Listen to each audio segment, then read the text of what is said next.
Bapak Ibu, saudara-saudara terkasih, beribadah untuk orang Kristen di Cina yang berhaluan komunis bukanlah hal yang mudah dari dulu sampai sekarang. Beberapa tahun yang silam ditangkaplah seorang tokoh Kristen karena kedapatan memimpin ibadah, dan dia diinterogasi dan masih diberi kesempatan untuk menyangkal imannya dan menolak Yesus Kristus.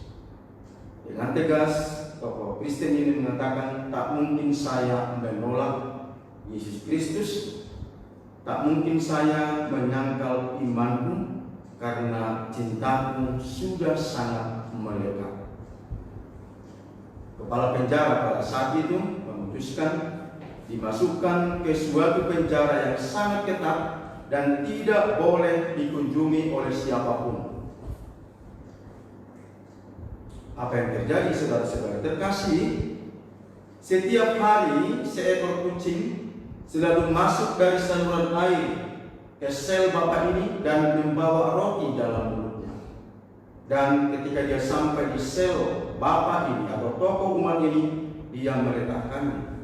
Dan itulah yang dikonsumsi tokoh Kristen itu berhari-hari, berminggu-minggu. Kepala penjara berpikir bahwa dia sudah meninggal. Mereka membawa pemusungan jenazah, dan ketika dia masuk, beberapa orang dia terkejut karena tokoh Kristen itu segar bugar, wajahnya berbinar, makin gemuk, dan kulitnya pun makin putih. Dan ketika dia masuk, tak lama kemudian kucing pun masuk dari saluran air, dan kepala penjara ini terkejut dan berteriak, "Itu kucingku." Dan kemudian dia melihat roti dalam mulutnya, dan dia berteriak lagi lebih kuat, "Itu rotiku." Tak lama kemudian dalam proses, kepala penjara itu menjadi Kristen. Saudara-saudara yang terkasih, bacaan Injil pada hari ini merupakan wejangan dari Yesus Kristus kepada para murid. Wejangan pertama kita dengarkan dalam Injil minggu yang lalu, Yohanes bab 14, yang mana Yesus membesarkan, meneguhkan hati para murid untuk tetap bersukacita meneruskan karya pewartaan Injil. Dalam Injil hari ini ada beberapa kata penting yang barangkali perlu kita ketahui. Yang pertama adalah dunia atau kosmos. Dalam Injil Yohanes, dunia atau kosmos disebut 58 kali. Tapi dunia di sini bukan merujuk kepada benda mati atau materi, tetapi menunjuk kepada dunia dalam artian makhluk hidup, atau tegasnya manusia. Maka dengan ini jelas kita pahami ketika Yesus mengatakan dunia membenci kamu, dunia tidak menerima kamu, menolak terang, dunia tidak mengenal Allah, maksudnya adalah manusia yang membenci, manusia yang tidak menerima, manusia yang tidak mengenal Allah.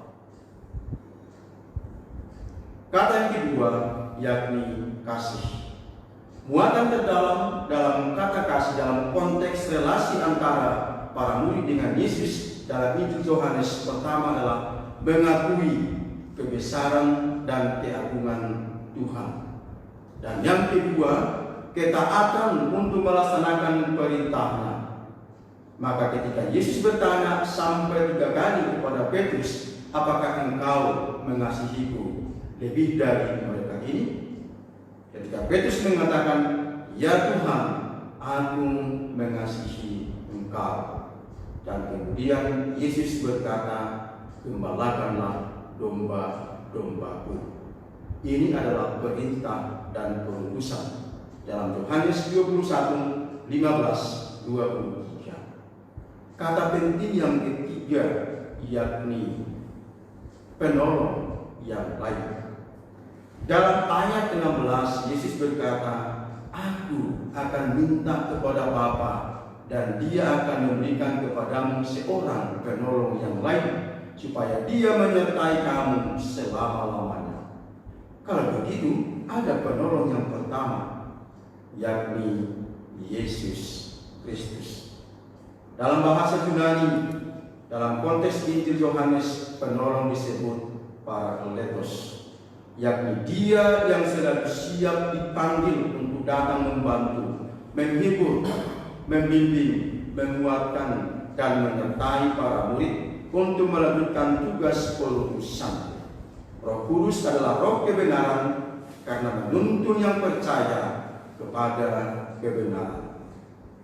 Saudara-saudari terkasih, Bapak Ibu yang kami cintai, ketiga poin inilah yang disampaikan oleh Yesus kepada para murid sebelum Dia naik ke surga, yang akan kita rayakan pada hari Kamis 21 Mei dengan tujuan membangun kesadaran para murid bahwa tugas mereka semakin berat.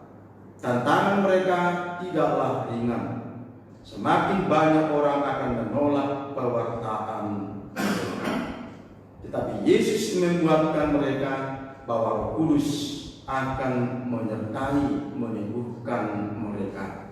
Dan kasih adalah syarat utama untuk menerima Roh Kudus ini, karena kasih itu merupakan perwujudan ketaatan kepada Yesus dan keterbukaan akan firman-Nya. Dalam bacaan pertama, penduduk Yerusalem percaya menerima kehadiran Roh Kudus karena mereka sungguh terbuka. Saudara-saudara terkasih, sesuai dengan kisah di awal tadi, pada zaman sekarang begitu banyak tantangan orang Kristen. Dunia akan membenci kita.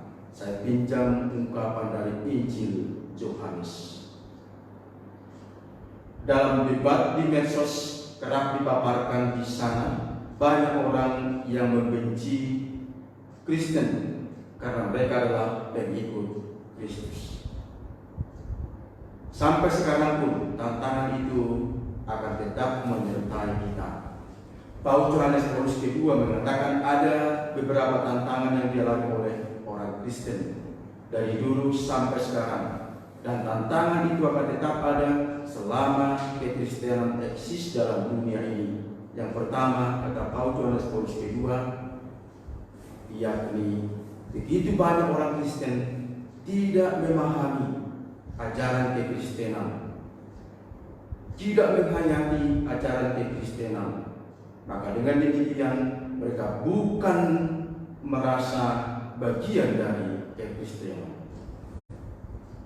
Mahatma Gandhi pernah mengatakan, kalau orang Kristen menghidupi ajaran Kristen secara benar, semua penduduk dunia ini akan menjadi Kristen. Tetapi nyatanya tidak. Tantangan kedua, kata Paus Yohanes Paulus II, yakni ateisme, konsumerisme, hedonisme, dan sekularisme.